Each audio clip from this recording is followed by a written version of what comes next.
Academic jobs. I'd like to welcome all of you on a Friday morning where some of you are probably tempted to sleep in or do other things. It'll be worth it, I guarantee you.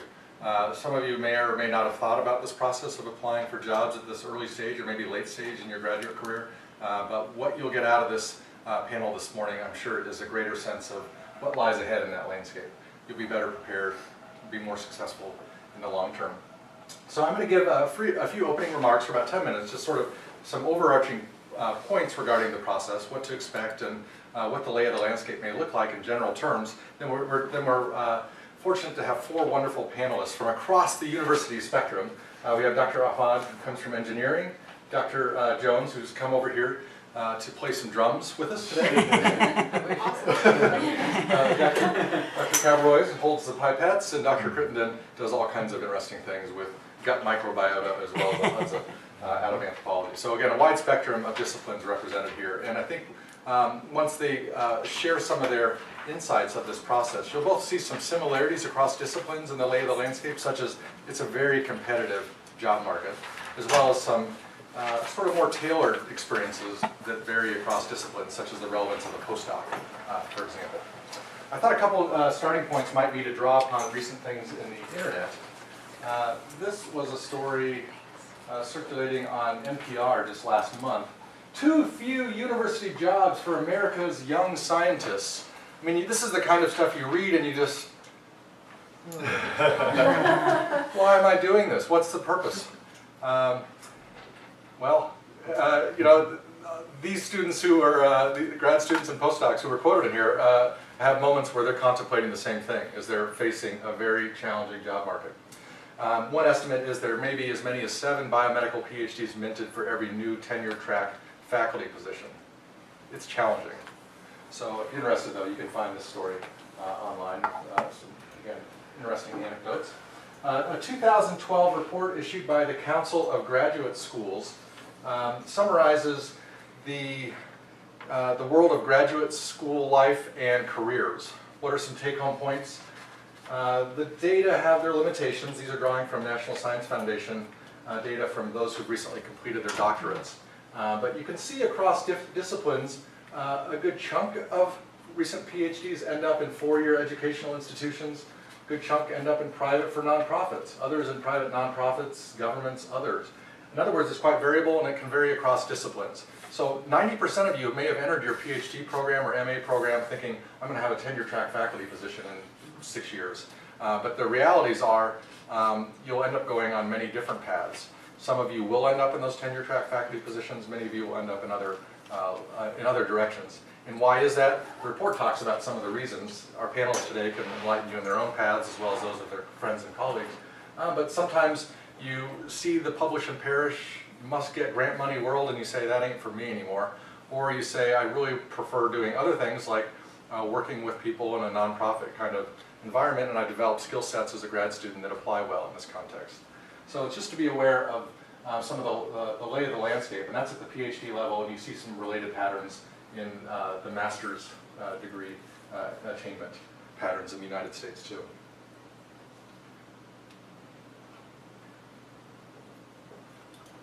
So now I just want to again share a few sort of overarching remarks on these processes. So if you're going to go the academic job route, what are some of the core things to focus on? The substance has to be there. So you need to have good, solid research. You need the style as well when it comes time to writing an excellent cover letter, one without typos, a well-crafted CV or resume. I've recently had a workshop on CV and resume crafting. All those pieces need to be in there as far as the style too, but the substance has to be there in order to compete in a very competitive job market. So the research should be a focus. So put your time and effort there, ensure there's enough time given to the core of your project such that you're generating a really strong, or you're doing a really strong project that will generate, depending on the fields you're in, but peer-reviewed publications, ideally in good journals and so forth, because that'll be part of the profile you'll bring into the job application process. Funding, getting internal funding from GPSA is a good start, and then you'll want to also be applying for external funding. For many of you that can be NEH, National Endowments, the Humanities, NSF, National Science Foundation, National Institutes of Health.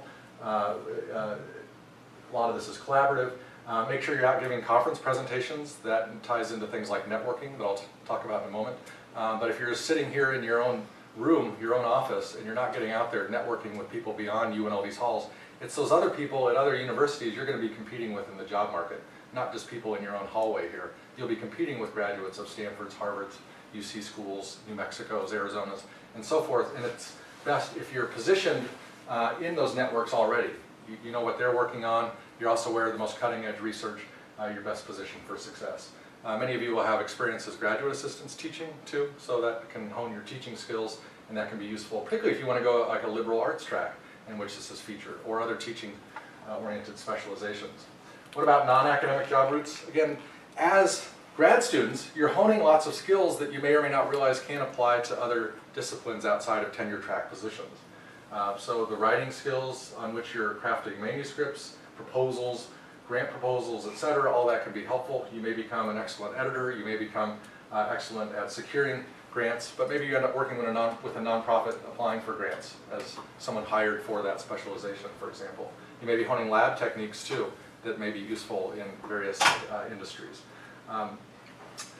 Your communication skills, many of us, we take it for granted. We teach, we're talking, we have to be able to speak clearly to various audiences of students, from those who've just entered out of Clark County schools and they're 19 years old and they're thinking more about being somewhere else on a Friday night, to those who are here for a PhD or MA program and are really invested in what they're doing. We need to be able to communicate across that spectrum. That often translates into having communication skills that can function well elsewhere outside of academia. So just be aware of some of the general patterns and skills here in those different directories. Networking, again, this is essential. Still estimated over half of jobs will be hired. Well, half of jobs will be filled by people who are positions that are not advertised. It can be someone who comes in for a one-year position. We had you're just telling me about someone we had in for a job application last year at a host institution as a visiting person. That person was hired without that position having to be advertised nationally. He'd done a good job, and one thing led to another. So if you're not out there networking, though, people don't know who you are, your name isn't going to surface when there's a discussion about a position to be filled, both at a host institution or in wider circles. So you probably heard this in any other job context. It applies in academia as well. How can you find jobs? Where are the job advertisements? A variety of places. Here are just a few. Indeed.com is sort of a catch-all. Higher ed jobs, a catch-all for higher ed, both administrative as well as faculty positions. For different disciplines, you'll find websites like, for us, the American Anthropology Association. Anyone toyed around with Wikipedia sites? For the wikis, job wikis? So many fields, you'll find the wikis and they'll say, I've applied, I've made the first cut, I've already been thrown out. You can find all this information on job wikis for a lot of these sites, like for psychology, for example. So play around with those. Some of the time, though, you'll feel like this again as you read some of the comments. But at any rate, better to be informed. LinkedIn, if you don't have a LinkedIn profile, you should. Just it'd be professional, of course, advertising yourself professionally, not just what you've been doing lately on your free time, partying and that kind of stuff, but make sure you have a professional profile, because people will find you. If you're applying for something, they will Google you now, and they'll see what your online presence looks like, and you don't want that to be compromising. You want that to be a nice illustration of your capacities.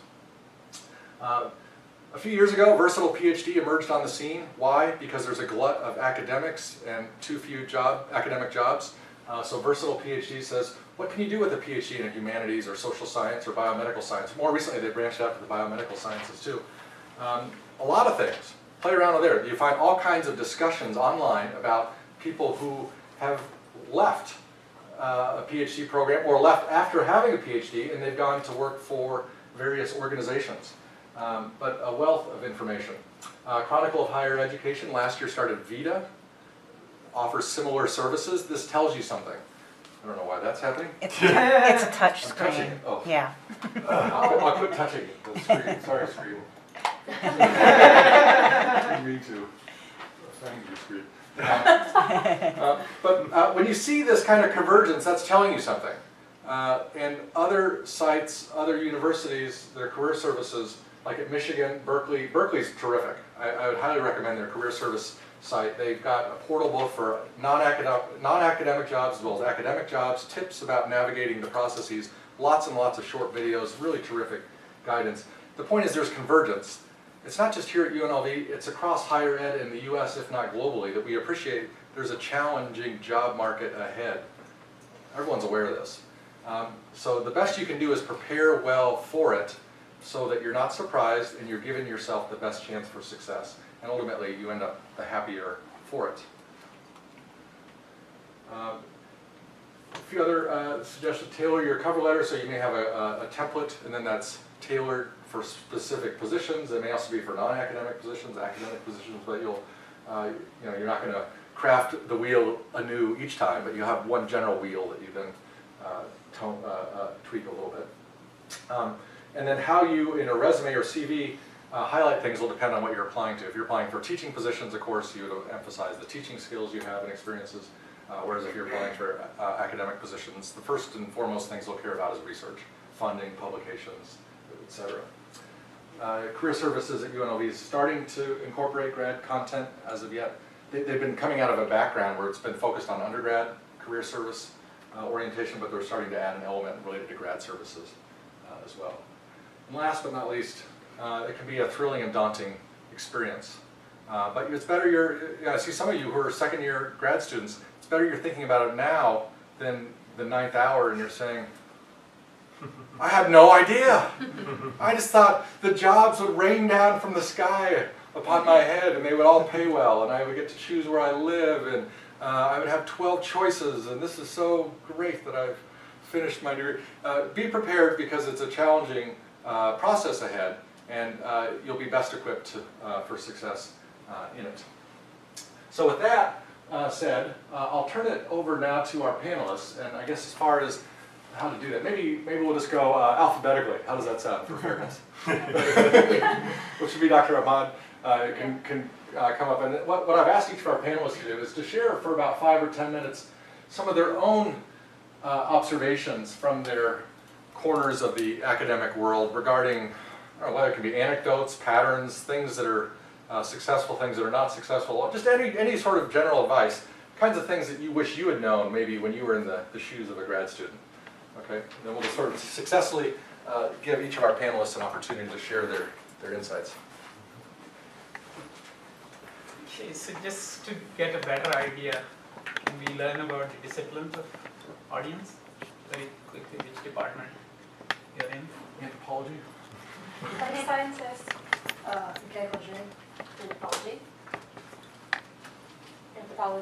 psychology, psychology, mechanical engineering, civil engineering, environmental studies, chemistry, social work, anthropology.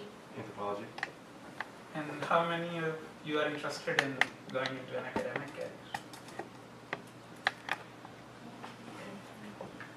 Okay, so my name is Sajjad Ahmad. I am in engineering, civil engineering. My interests are in hydrology, water resources planning and management. So, in case you don't already know, that academic job market is highly competitive. So I'm just repeating that. And so recent numbers I think in 2012 article in Science, they collected a lot of good data and they mentioned that in STEM, which is basically science, technology, engineering, mathematics, it's about 20%. And that was 4 to 6 years post-graduation. In that time window, about 1 in 5 will be placed in academic tenure track position. There will be many more in academic settings, but in research positions, postdocs, and some other opportunities. So keeping that in mind, at least for STEM fields, you have to be prepared to consider other options. So my suggestion would be cast a wider net, look into all other opportunities. And there are many federal government jobs, federal, state, local government. Consulting in engineering is major employer. So consider all of your options and be prepared for that. And I think one reason that there are so few jobs is that there is a disconnect between number of PhD positions available and the number of tenure track jobs available. And there are many reasons for this distortion because the way PhD positions are created in programs has practically very little to do with the demand in the market. So I'll use the example in engineering or civil engineering. So half of our funding positions are teaching assistantships, and they're there because we have undergrad classes who needs help with that. And then more than about half of those would be through funded research projects, and they're there because your supervisor wrote a research grant, got money, and they have already promised to deliver certain things on a very particular topic. So those students who are funded in those research positions, they have comparatively little choice to choose their topic. That can only be done before you join the program because your advisor has already committed to a funding agency to deliver certain things, and you have to work on that.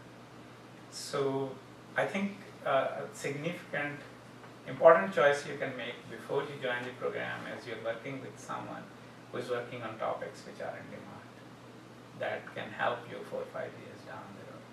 Because work may be going on in an area which is a dead end and can reduce your chances. Okay, so I can also walk you through a typical process for a tenure track job. So ad will go out sometime in early fall. So there is usually a 10 to 12 month window to process this application. So if you want to join, say, fall of 2016, you are looking at ads right now. 2015. So you're looking at ads in fall of 2014 for that. So first step would be they will do the screening. So make sure that you read the advertisement carefully. There will be some preferred qualities they're looking for, some requirements may be there. So in engineering, look at the keywords. They may mention we want somebody with a professional engineering license or teaching experience. It depends on if you're going to a research-intensive university, their focus will be on your publication and research potential. At a teaching college, they're all looking for your teaching experience, especially independent teaching experience, which is beyond your typical teaching assistantship experience. So, as already mentioned, tailor your cover letter specifically to each job. So don't just shoot letters for all opportunities out there. Make sure you're making those changes to dress.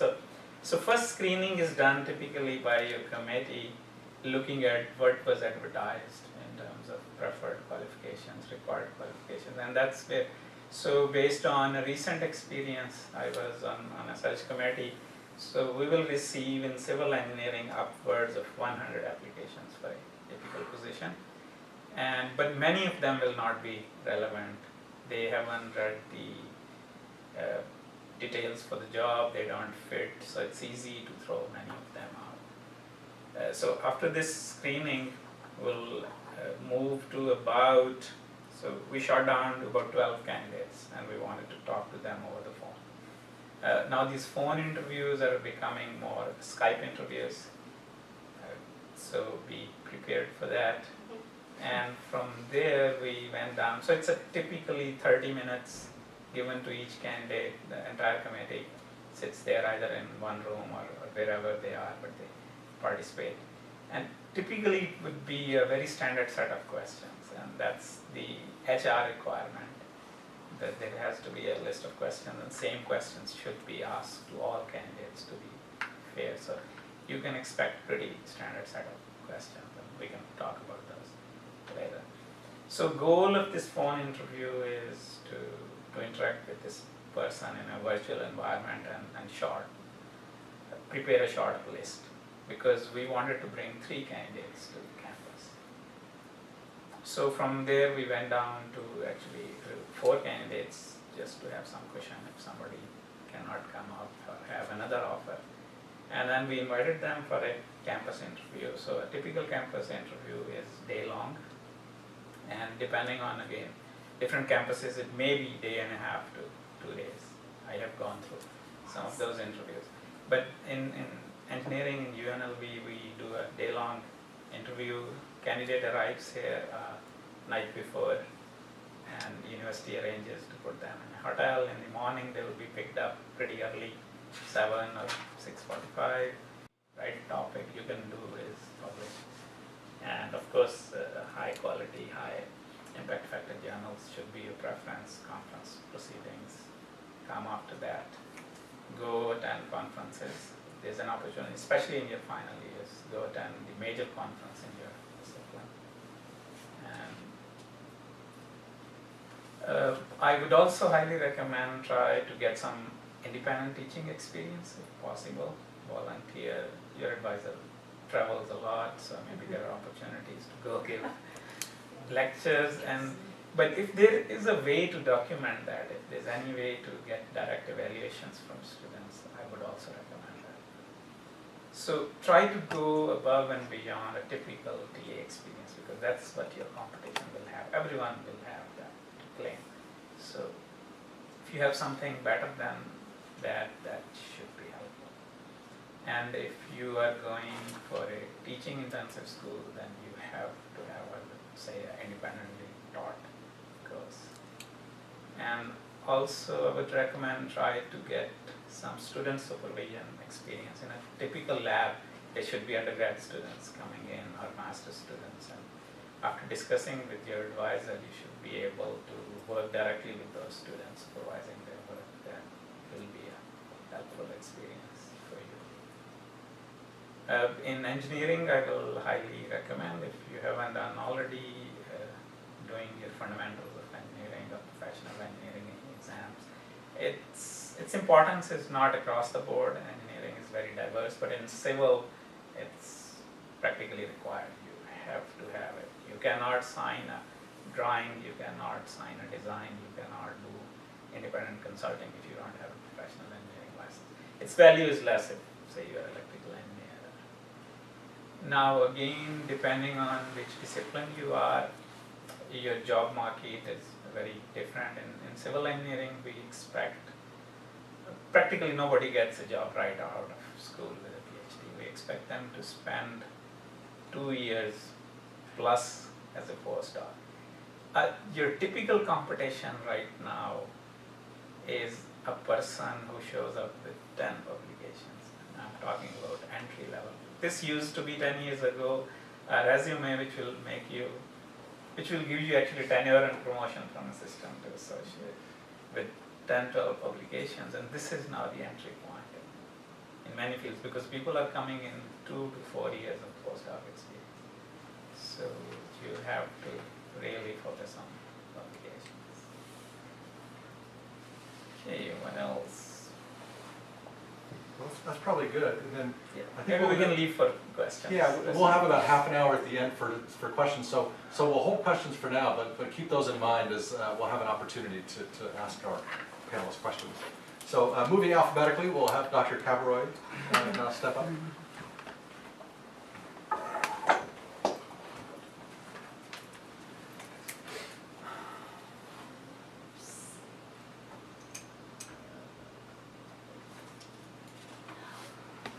All right, so basically I presented the same slides last May at the Association for Research in Vision and Ophthalmology. So it's an international conference.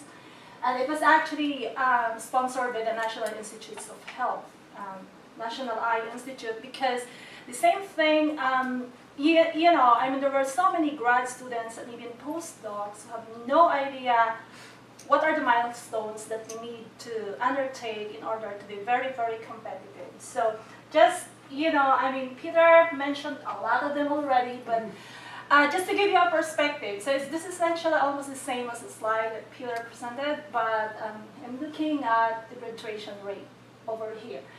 So this is a 2012 data, and there's over 51,000 PhDs. However, at the time, by the time they graduate, only 65% actually had a job. So it's like, what happens to 35%? So it's kind of, in a way, looking at it, it's a little bleak. However, you know, there are ways to be very competitive, so that you could actually do.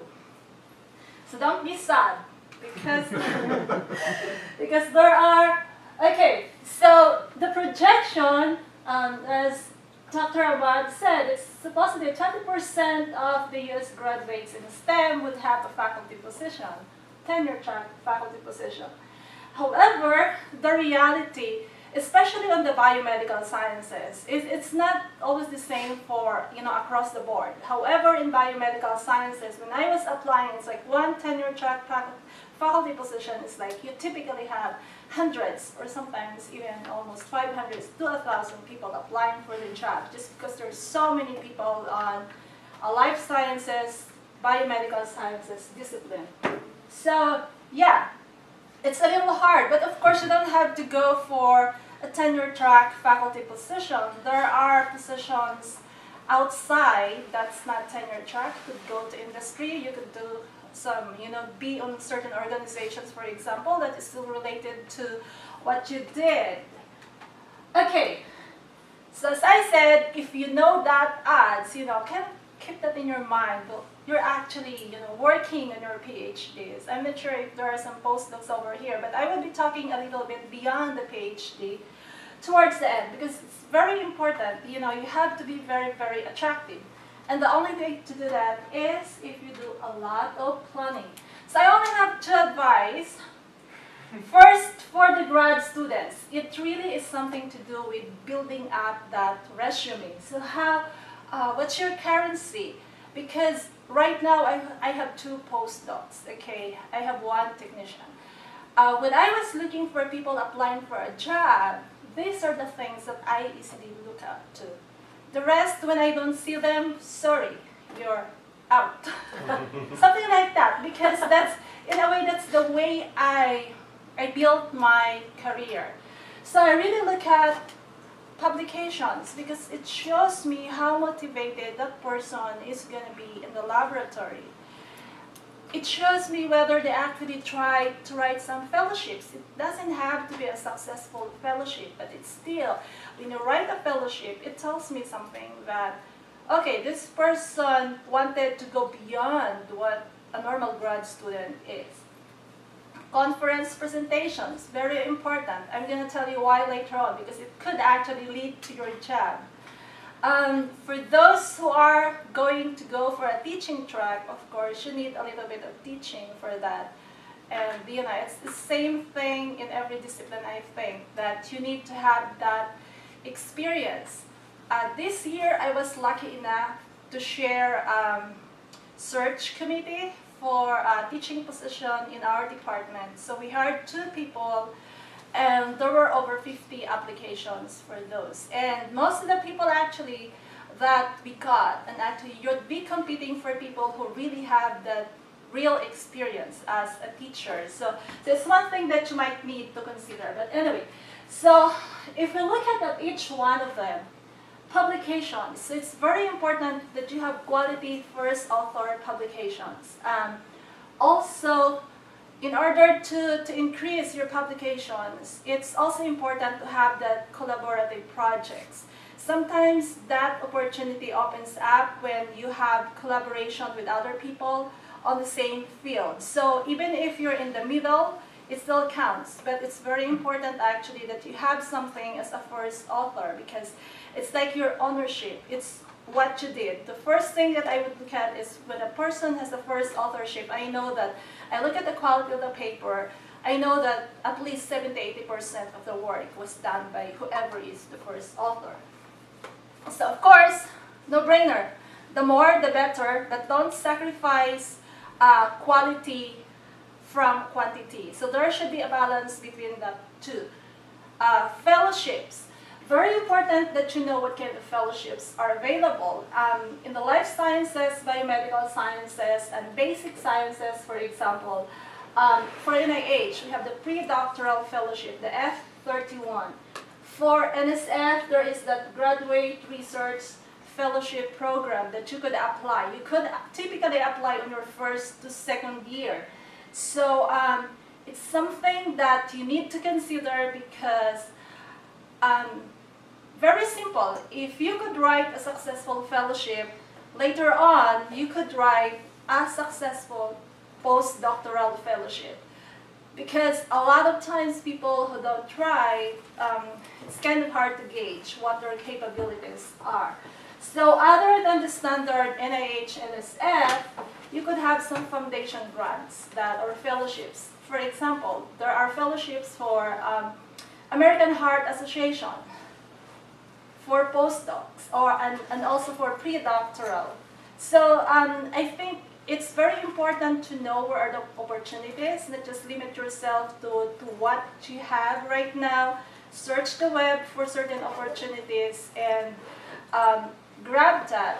You may not be successful the first time, but when you could revise and you know what you need to do to make it a little bit more competitive, you would have a chance the second time that you actually apply. And of course, competitive travel grants. Those are also important because the way those are evaluated is based on your CV. Whether you have something more than the next person, then you would get awarded the travel fellowship. So as I said, plan to apply on your first to second year, but I guess it's probably late for some people who are towards their end, but it's still worth knowing because the training would actually hone your skills in writing. Same thing that you have to write your publications, same thing that you need to write a grant. And of course, if you're in the life sciences, biomedical sciences, it's really, really attractive because as I said, if you could write a pre-doctoral fellowship, it's no-brainer. You'd be able to write a postdoctoral fellowship. And I'm saying this because I was actually this is my path. I've experienced all of this. That I did my pre-doctoral fellowship, wasn't so successful about that, but then my PI submitted a grant under his name and we got an NSF grant. And I didn't have my postdoctoral fellowship, but anyway, so that's another thing later. So conferences, and it gives you exposure and visibility to the field because it's the only way you would meet other people on the field, and that's the only way for those people to know what you're doing. So you have to put your best foot forward during that time. Yes, and you meet collaborators because if you're doing something really interesting, trust me, even if you're just presenting a poster, people will be congregating on your poster, asking questions, and maybe asking you whether could we collaborate on this. I have an idea that we might probably could work together. So that would always open avenues and opportunities for you. And if you're good, yeah, that's the time to go around. Look for people who probably have funding and ask what they're doing and ask whether is there an open position in your lab. Because then it's preparation. If you make an impression, trust me, they wouldn't say no as long as there is money. And yeah, I would advise that you really have to look for that position, especially if you're looking for a postdoc at least a year ahead. Start the communications going. Sometimes there are positions that they advertise, but a lot of times they don't. So it's really through networking. Just like me, both my postdocs, they were not advertised. It's actually through networks. But of course, I didn't have to look at the CV. I didn't have to interview and ask their PI how they are, working in the lab, whether they would actually fit on my lab. So those are the things I guess that's really important to consider. I guess, and I would also say those are the milestones. I graduated with like 8 publications in grad school. When I got my first, I was here like a couple of years ago, so I had 25 publications when I joined UNLV. But I have 5 years of postdoc by the time. Okay. So I would say that for those who really are going for an academic position, the same thing, you could hardly get an academic position with just a PhD. In the life sciences, biomedical sciences, postdoc is an imperative, and it ranges from like 3 years to 5 years. And I would say that you might think it's too early right now, but if you're really looking towards that direction, it's very important what you know in order to get ahead of the other people. And for me, it really is to establish your track, try to build that resume as a grad student. When you get out, and hopefully you actually have, like a postdoc job, you really need to beef up that resume.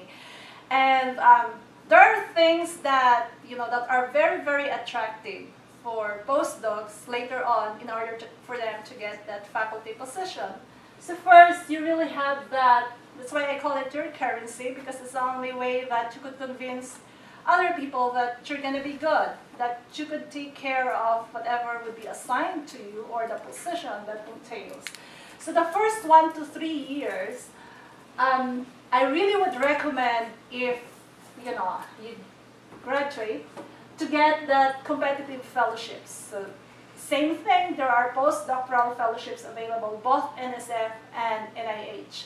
And there are also foundation fellowships. I did some foundation fellowship for like a couple of years. And then on my 3rd year, I started applying for an NIH postdoctoral. It really wasn't even a postdoctoral fellowship. It was a K99R00, which is that pathway to independence award. So there's a couple of years of postdoc connect, and then there's a 3-year of independent faculty position. So that's very, very important, because when you have money, it's very easy to go to places, okay? But if you don't have that, just looking at your CV that you actually applied for a fellowship would also tell that you are on the right track. So it's not just a matter of just working in the lab. There are extra pressures to actually go get that fellowship, because in a way that's even a bigger currency that you could have, especially if you're applying for a faculty position that is research intensive, because you have to get your own grants. Otherwise, your laboratory is not going to work. It's going to be dead. If you don't have money, what are you going to do? So these are just some examples of, later on what kind of grants that you could apply. I'm more familiar with the NIH because my project is really aligned at the National Institutes of Health. So I keep track of what opportunities they're offering almost every week. So it's very important that you know where the opportunities lie. And of course, with this, you need publications and publications and publications. So it's a gauge how competitive you are in the field and how motivated you are as a researcher. And even if you're going for an industry job, for example, the same things apply. You really need to have that currency to show that you are indeed competitive, because you're competing with so many other people. It's a matter of how do you make yourself attractive compared to the next person beside you. And if you have this, what this demonstrates is that if you're going for that tenure track faculty position, for example, that you really have the potential to establish your own research program, an independent research program that you could actually move yourself forward, not dependent on what your principal investigator is doing when you were a grad student or when you were a postdoc. So I guess it's very important. I know, I wish, when I was a grad student, nobody told me this. When I was a postdoc, I tried to figure it out all by myself. But I wish that somebody actually told me what do I need to do so that my steps be tailored as to what I have to do towards the direction that I'm after, because, like, it just doesn't fall from the sky. you really are compared to the next person. I have people, sad to say, I have people in my group that are scrambling. When I was here, they were asking me, do you have any position in your laboratory? And sometimes I was, oh, I'm so sorry, I already got like 2 people. I couldn't take any other person because we ran out of funds. So I don't have a job. As I said, I was chair of our faculty and residence search, and the people that we got are actually very good people. They have some really good research experiences, and then on the side, they do have some teaching experiences that they could offer. So one way to do that is, even if you're a postdoc later on, you could be an adjunct in some smaller universities, for example, that are accepting adjuncts, because then that would be counted towards your teaching experience. So plan ahead what direction you want to go for. Sometimes it really doesn't work. That's understandable, but it's good to have that idea of what you're looking for. What do you need to do? This is A, B, and C. How do I get to C? I'm on A, so there should be something on the B for you getting to the C. So yeah, so I guess later I could answer specific questions, but yeah, in a nutshell, this is it. And thank you. Thank you. We'll have Dr. Crittenden.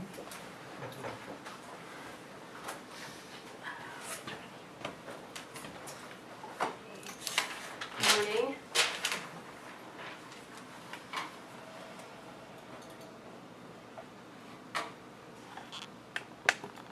Okay, so I'm going to start by giving you guys a little bit of personal background because I do think it's relevant, and some of the stuff that Dr. Gray talked about that he introduced was incredibly relevant for my own trajectory.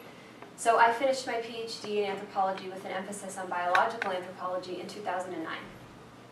So I don't know if you guys can remember what was happening in 2009. It was not a good time to be finishing graduate school. So I applied for tenure-track jobs right away as soon as I finished, because that's what you do, right? When you're writing your dissertation, this is what I thought, you apply for jobs right away.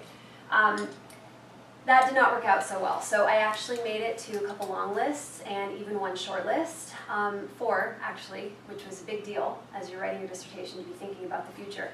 All 4 jobs were yanked because of the recession. So as you might imagine, that really colored the way that I thought about my own academic future, my own career trajectory. So I'm going to get into some non-academic job advice here momentarily that's relevant to people that are working in the social sciences, because I know we have a lot of anthropologists in here and some psych people. I have some stuff for you guys. And I didn't know what to do. So I took a job as a staff scientist, which I did not write. I do not have a little spiel on this, but I could have if I'd known. But there's many different ways that you can look for jobs like this, and particularly for psych students or for people that do applied stuff, staff scientist is actually increasingly a pretty decent way to go. So I took a job as a 1-year staff scientist for a research organization at UC San Diego that was affiliated with the university where I received my PhD. And that networking, we've talked about this, that actually turned into, okay, wait for it, a postdoc in cellular and molecular medicine. I was really confused when how I got the postdoc initially. So as part of my graduate work, collaborations can't start too early. I work with a group of hunter-gatherers in East Africa. And part of my doctoral research was looking at the relationship between diet composition and maternal reproductive outcomes. So what that meant is that I had all of this wild food from East Africa. And at the time, in 2005, no commercial laboratory would analyze the foods. So I found a laboratory at Harvard, Richard Wrangham's laboratory, and he very, very generously said, yes, come to my lab and teach yourself wet chemistry. So what do you do as a graduate student who wants to analyze her berries from Africa? You go for 6 months and you eat top ramen every night while you're working in this lab at Harvard, and you analyze your own samples. So I became a de facto nutritional chemist, and I thought, well, what am I going to have to do with this, right? I study evolutionary anthropology, I'm interested in moms and babies. Turns out that laboratory experience got me a postdoc. So in this lab in cellular molecular medicine, they were looking for someone who had an interest and a background, who could do the chemistry, who could pipette, right? Someone who could actually knew how, which I learned how to use a lyophilizer. Now that was interesting. I mean, whoa. So you learn how to, it was a wonderful experience for me because it really honed my laboratory skills. But they wanted someone who was looking at the evolution of the human diet in a broader context and could do the lab work that could address some of these very specific questions. So in particular, this project was looking at a sialic acid called Nu5GC. I won't bore you with what sialic acids are, but it's a very tiny sugar at the very end of a very long sugar chain, and I was looking at this particular sialic acid in an evolutionary context. Who knew, right? So my staff scientist position for a year turned into a 1.5 year postdoc at the medical school. Now what do you do, right? We're still in the recession. Now I have my postdoc. I have really interesting research. I have my PhD. Okay, I even have a field site in Tanzania that's still there waiting for me with all these questions that are burning that I want to ask. What do I do? Again, no jobs. So we'll start with the two things I'm going to talk about for the rest of the time. So postdoctoral positions, which I just told you how I got mine, and we've actually talked a lot about them, so I don't really think you need to hear what a postdoc is and why that's important. So I'll do my little, this is it for what I'm talking about in terms of the rest of postdocs. These are a couple places for people in social sciences to look for postdoctoral fellowships. This is a different list than you have seen before in this presentation. I'm sorry that I don't have the links, but if you email me or you get the recorded version of this presentation, you can easily Google all of these and you can navigate to the links. For those of you in anthropology and psychology, the Robert Wood Johnson Foundation is a great one. Even some people that are in life sciences, there's really interesting applied opportunities happening here. It's kind of the holy grail of postdocs for those of us in social sciences who want to do any type of applied work. So a postdoc is one way to go. My postdoc ended, right? So now what do you do as you see the looming end of your postdoc and you're applying for jobs and you're still in a recession and there aren't jobs? And even if it wasn't a recession, competition is so incredibly fierce. But because of my collaborative work, because I was versatile, I was able to do both field work and laboratory work, which is still part of my schizophrenic idea. My identity really as a social scientist is I do lab work and I also do field-based work. And I started looking into the nonprofit sector because there were no jobs available. I won't leave you in suspense. I actually did not end up going this route because I got a 1-year visiting assistant professorship right here at UNLV in the Department of Anthropology. And again, this was another networking situation. I felt that I was a good fit with the department, and thank God they felt the same way. And much like the story that Dr. Gray was telling in the beginning before we started, I was a similar situation. So my 1-year temporary position turned into a ladder rank tenure track position, and I'm very happy here. I was interviewing at the time, which may or may not have influenced the university higher-ups in terms of retaining me, but it was a wonderful decision to make. So taking a 1-year temporary visiting position actually turned out to be a wonderful thing for me. It was, it was really frightening leaving my postdoc, but you make these decisions. Versatility is key, and I think that that's important to remember as a graduate student. Diversify, collaborate, and always be working, and always be thinking about how you can fit into different niches in the academic sector or in the non-academic. So I did a lot of research here, and I was actually interviewing for jobs in the nonprofit sector because it turns out, so an NGO is a non-governmental organization. I could do a whole nother slide on working for government jobs, but I didn't do that today. So it's nonprofit, voluntary citizens group, which is organized on a local, national, or international level. I know we have an environmental scientist in here, so this is also, this is for you, because this is also one really interesting way to take your PhD and put it to use in applied context. Historically, the rumor was that PhDs were too ivory tower for applied work in NGOs, and that is a misnomer in 2014. Because increasingly what's happening is NGOs are trying to link their systems and their internal working to broader ideologies and political processes and power relationships. And things like water. Oh my God, water is so important right now in the nonprofit sector. I can't even begin to tell you how much discussion of water. So I think, academics really can contribute, and this isn't just my opinion, this is a trend. And so there are places that are really there are NGOs that are looking for a way to bridge your PhD with the work that they're doing in the nonprofit sector. So you develop a wide range of skills in graduate school, hopefully, which makes the jump from an academic study to an NGO project easier for you. So internships are a big deal, whether they're paid or unpaid. This makes you look very valuable to the nonprofit sector. And applied research. So again, back to research, back to publications. Yes, but for a nonprofit, it's more the skills that you learned, the skills that you honed in graduate school. Publications always look great, but for the nonprofit, having research that is applied, that can do something in the real world, is really what they're looking for. The ability to take ideas and theory and put it into practice and do something to affect change. But your doctorate's only part of the package. And this also works for master's students. An MA is also a really good transition, and I didn't say that, into, I don't know if we have any master's students in here, but into, yes, a few, okay. So an MA actually really sets you up also for a lot of jobs in the nonprofit world. But they're also looking for skills beyond just your doctorate. So interpersonal relations, research, grant writing, program evaluation, these are all skills that you pick up as a graduate student.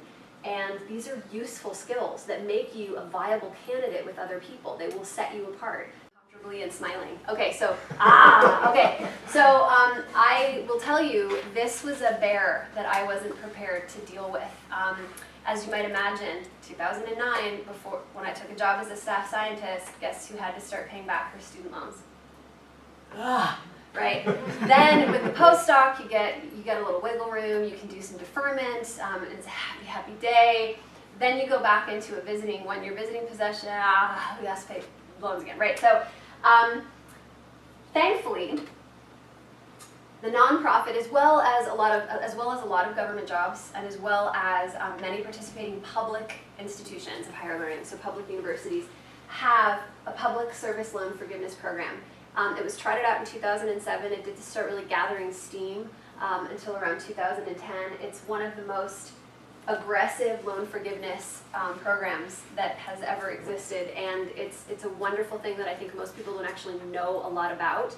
But so while the paycheck of a nonprofit job or a consulting job may not actually give you the paycheck that you wanted to earn right out of graduate school, the loan forgiveness and repayment assistance cannot be stressed enough, at least from my own personal story. So if any of you are in the same boat that I'm in, graduate school is very expensive, the cost of living is very expensive. I did my PhD in Southern California.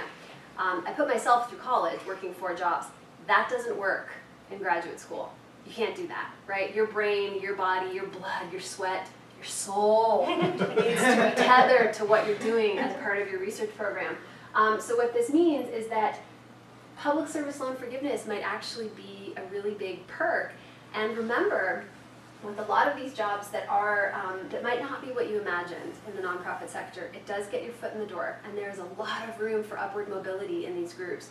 And so you working your way up, just like you would in an academic context, but you're getting your loans repaid, right? So that's it for me. If you have any questions, we can talk about it after the last presentation. Well, thank you. We'll turn it over to Dr. Jones, but I have to say just anecdotally. Dr. Crittenden was at a conference in New Orleans, 2007 or so? Yeah, 2007. Back to networking. Yeah. Gave a terrific presentation. In fact, one of our other faculty said she must be a faculty member, some other institution, given the I just the finished polish. my dissertation. Yeah. Yeah, given the polish of her presentation. But then one thing led to another. Come give a talk at UNLV. Mm-hmm. And then that's right. When your teaching position opens up. So this goes back to networking, though. Just academic conferences are really important. They're really important because actually in 2007, I had just come back from collecting all my data, but I hadn't written up my dissertation yet.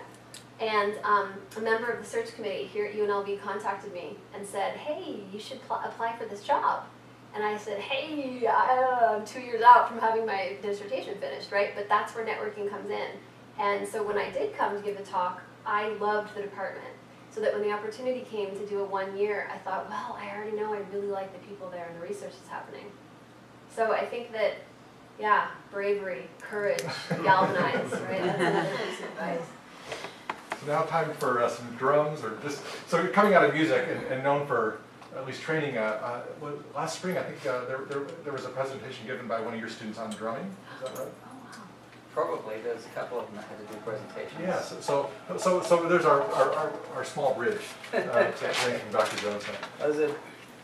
Yeah, so there's been a lot of great information already given to you, and you're seeing a lot of crossing over of things you might look at and consider. As Jones, I've never been the last person to present anywhere. This is unusual for me, so I'm hearing all this great stuff. Like, usually I get to spit it all out there first, and they can rearrange stuff. So I'm going to make some adjustments as I go along, because there's certain information, you know what's competitive out there. You know that there's certain things you've got to do. You've got to make yourself as competitive as possible, and you've got to make yourself attractive to any group that you're looking to get hired by, whether that's in the public or private sector, So if you're trying to get into a university, then what is it about you that stands out? You've already heard that.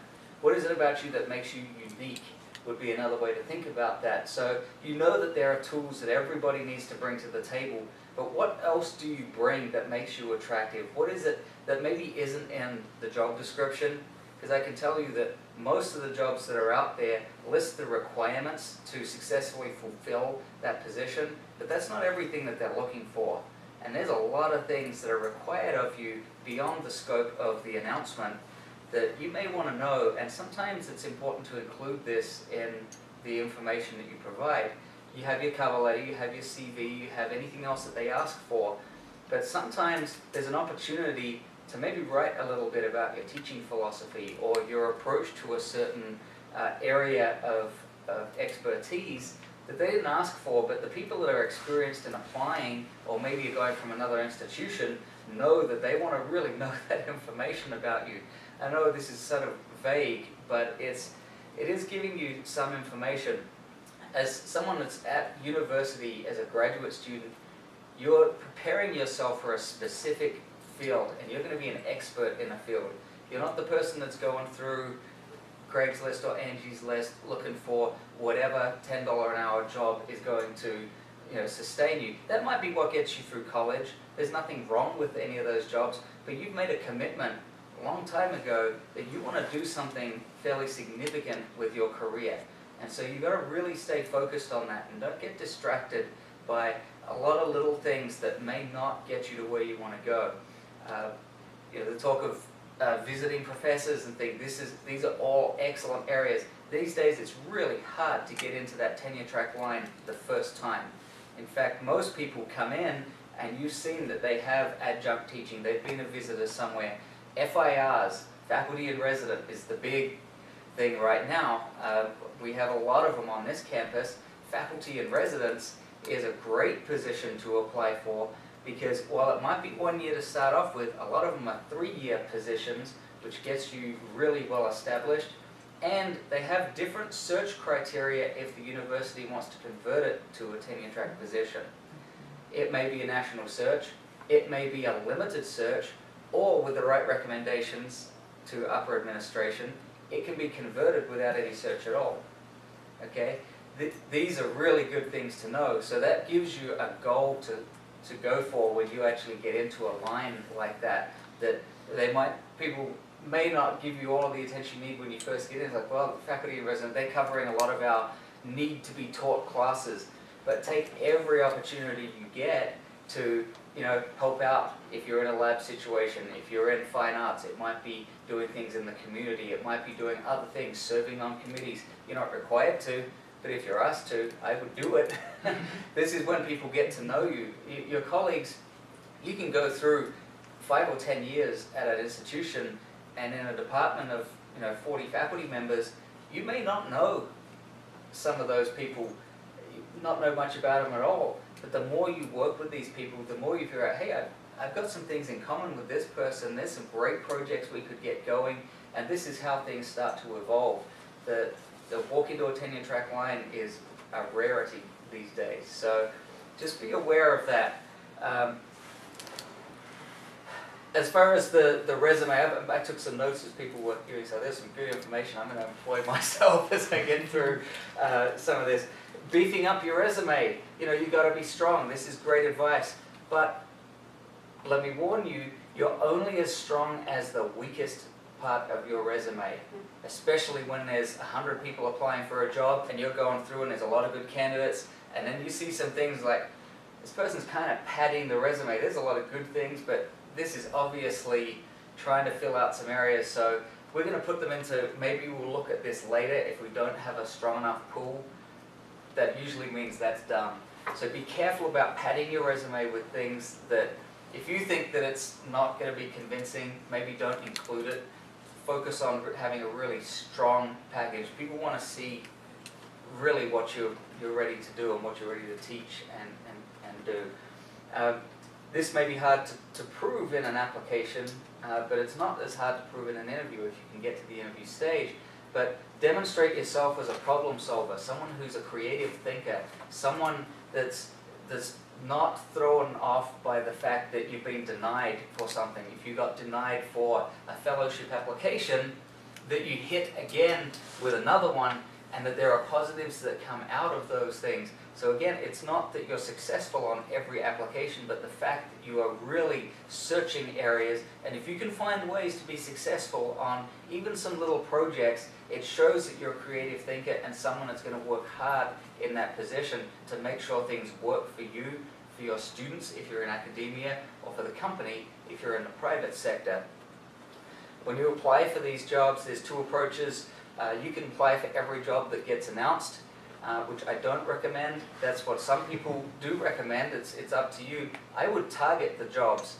It's really easy to once you get to the interview stage, those of us that have served on search committees see that we've got this person looks great, looks great, looks great. You get to the interview, or you get them on campus, and it's like, how did we not see this and this and this? Oh boy, this is not the candidate.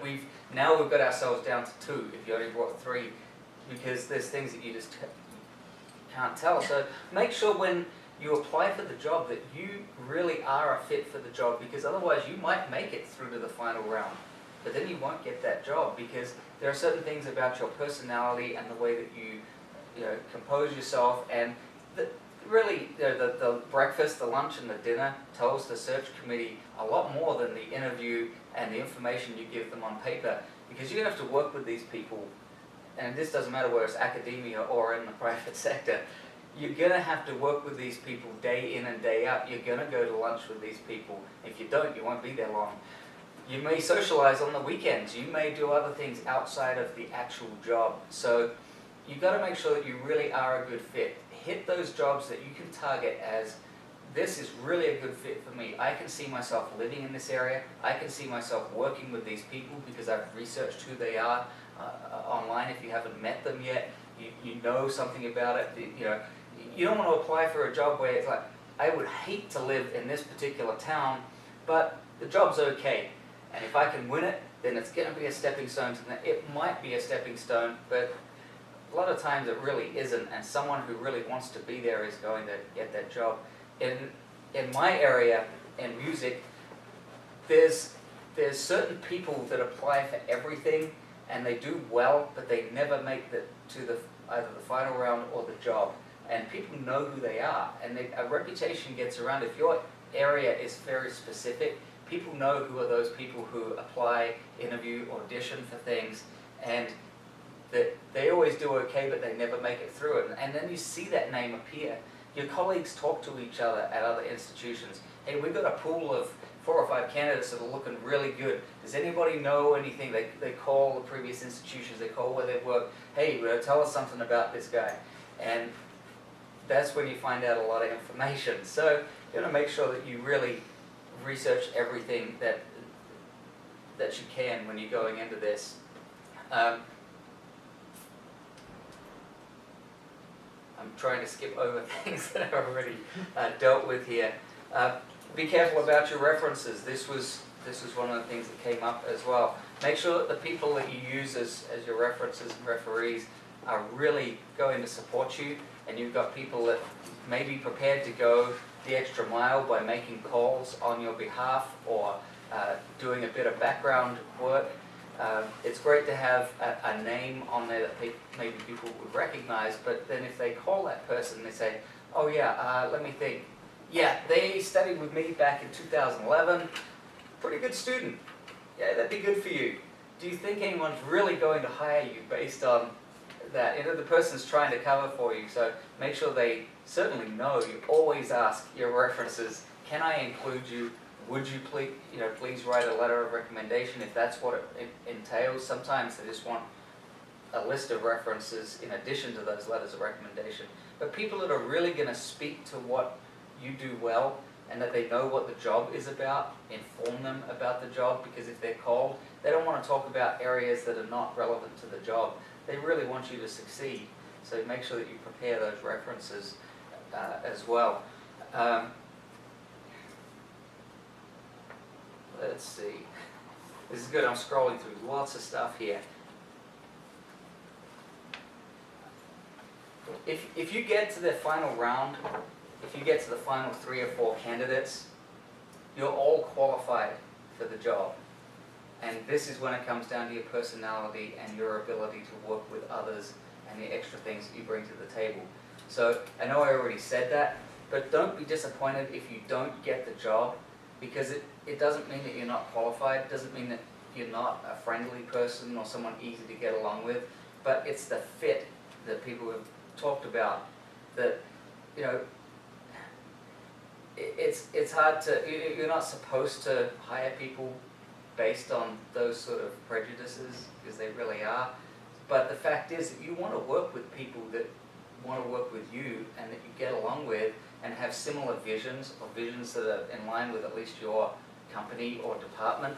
And so those things happen whether they're said or not.